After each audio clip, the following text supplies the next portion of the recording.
Tout est grâce, tout est grâce, tout est grâce. Oh Dieu, il a dit Tétélestai. Oh. Lévitique chapitre 16 du verset 20 à 22. Lorsqu'il aura achevé de faire l'expiation pour le sanctuaire, pour la tente d'assignation et pour l'autel, il fera approcher le bouc vivant. Aaron posera ses deux mains sur la tête du bouc vivant et il confessera sur lui toutes les iniquités des enfants d'Israël et toutes les transgressions par lesquelles ils ont péché, et il les mettra sur la tête du bouc, puis il le chassera dans le désert à l'aide d'un homme qui aura cette charge. Le bouc emportera sur lui toutes leurs iniquités dans une terre désolée, et il sera chassé dans le désert.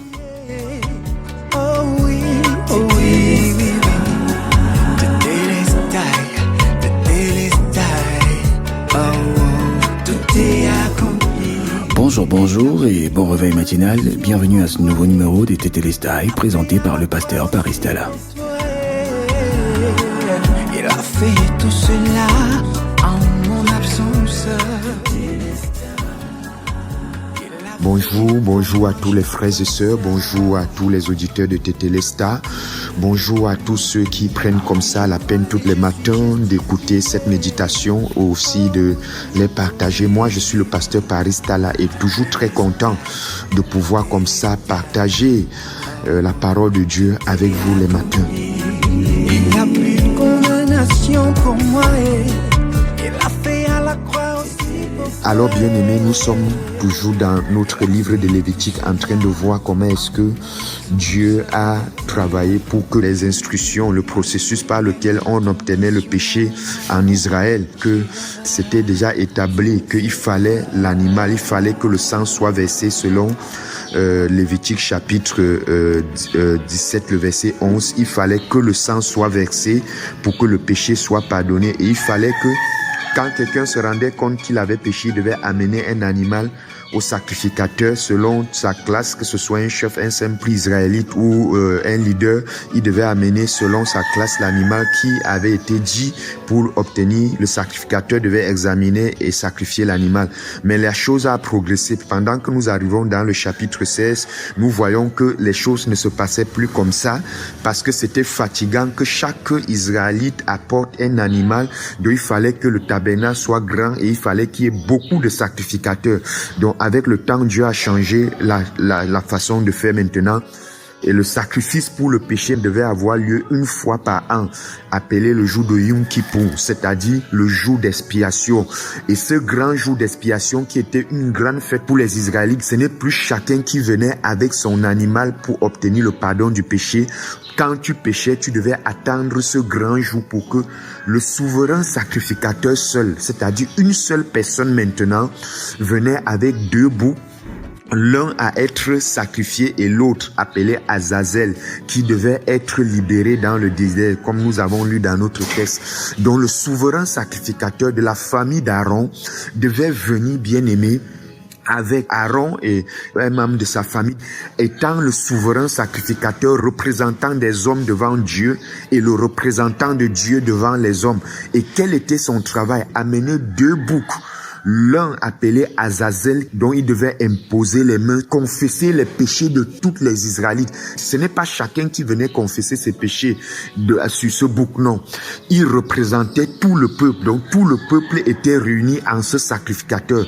Donc ce que ce sacrificateur disait était au nom de tout le peuple, parce que Dieu l'avait choisi pour représenter le peuple. Donc devant Azazel, il devait imposer les mains et confesser tous les péchés de toutes les Israélites. Ce n'était pas confesser les péchés les uns après les autres. Dis simplement que tout ton peuple a péché, tout ton peuple a menti, a volé, a calomnié, bien-aimé.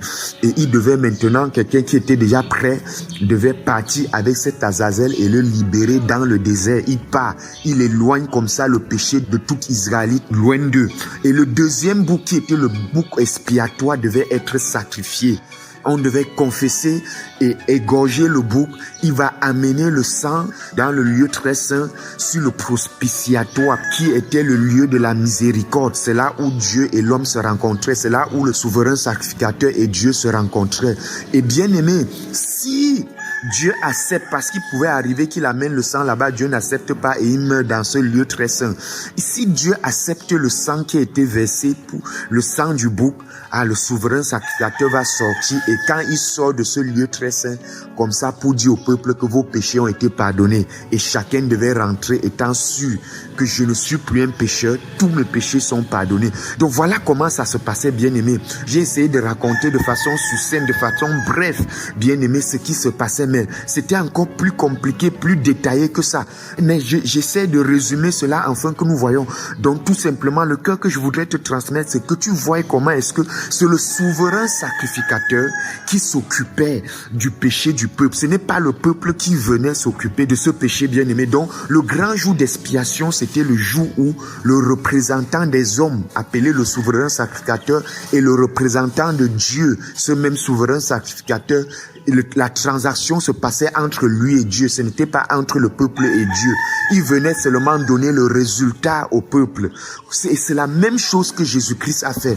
Jésus-Christ, l'agneau de Dieu, et il était en même temps le souverain sacrificateur et l'agneau Jésus-Christ. Jésus-Christ lui-même a pris son propre sang selon Hébreu. Il est entré dans le lieu très saint et dans un tabernacle qui n'est pas fait de main d'homme. La Bible dit dans Hébreu 9 que c'est un tabernacle céleste et non un tabernacle terrestre. C'est un tabernacle qui n'a pas été fait par le main d'homme. C'est un tabernacle éternel. Là-bas, toute chose est éternelle. Donc, la Bible dit dans Hébreu chapitre 9 que Jésus-Christ lui-même est entré dans ce tabernacle céleste, ce tabernacle éternel, et avec son propre sang. Il est entré avec son propre sang, lui étant le bouc, lui en même temps étant le souverain sacrificateur. Il est entré dans ce tabernacle céleste et il a obtenu alors une rédemption. Donc il a obtenu le pardon de péché éternel pour toute l'humanité. Waouh! Bien-aimé, voilà ce qui s'est passé. Donc, l'affaire là ne se passe pas entre toi et Dieu, c'est entre Jésus-Christ et Dieu, entre le souverain sacrificateur et Dieu. Mais d'où est venu où tous les jours, toi-même, tu dois aller devant Dieu, confesser tes péchés et demander pardon. Dieu t'a exclu de cette affaire parce que même le péché, ce n'est pas toi le responsable. Voilà pourquoi Dieu t'a exclu. Pourquoi tu ne veux pas tout simplement accepter cela? Toi aussi, tu as le cœur de vouloir faire quelque chose pour que Dieu sente que tu aussi fais quelque chose. Non, bien-aimé. Jésus-Christ s'est occupé de cette affaire. Il a été en même temps le sacrifice et le sacrificateur. Il a été en même temps le souverain sacrificateur et le bouc à être sacrifié. Et la Bible dit qu'il a obtenu une rédemption éternelle. La Bible dit dans Hébreu chapitre 9 à partir du verset 11, « Mais Christ est venu comme souverain sacrificateur des biens à venir. Il a traversé le tabernacle plus grand et plus parfait qui n'est pas construit de main d'homme, c'est-à-dire qui n'est pas de cette création. Et il est entré une fois pour toutes dans le lieu très saint, non avec le sang des boucs et des veaux, mais avec son propre sang et ayant obtenu une rédemption éternelle. Tu as été pardonné éternellement. Tous tes péchés passés, présents et futurs ont été tous pardonnés. Alors, la bonne nouvelle que la Bible dit d'annoncer aux hommes, c'est que Dieu les a pardonnés en Jésus-Christ. Et la seule chose qu'ils ont à faire, c'est d'accepter ce pardon. Ce n'est plus d'aller tous les jours devant Dieu, demander pardon pour les péchés qu'ils ont commis. Parce que tous les péchés que tu as déjà commis, tous les péchés que tu es en train de commettre maintenant et tous les péchés que tu vas commettre demain, Dieu savait que tu devais déjà le faire et il a pardonné tout ça sans attendre que tu commettes avant qu'il te pardonne. J'honore le Christ en toi, tu es saint, tu es juste, tu es parfait. Vous venez d'écouter Tétélestai, un enseignement produit par la Midigrade, la mission de la disposition de la grâce de Dieu. Notre devise, prêcher la grâce et l'amour inconditionnel de Dieu manifesté en Christ. Vous pouvez nous contacter au 675 27 16 77 ou au 698 76 73 et 75. Vous pouvez aussi nous suivre en vous abonnant à nos différentes plateformes telles que Facebook, Midigrade, Twitter, Midigrade, Instagram, Midigrade Mission et enfin sur notre chaîne YouTube, Midigrade.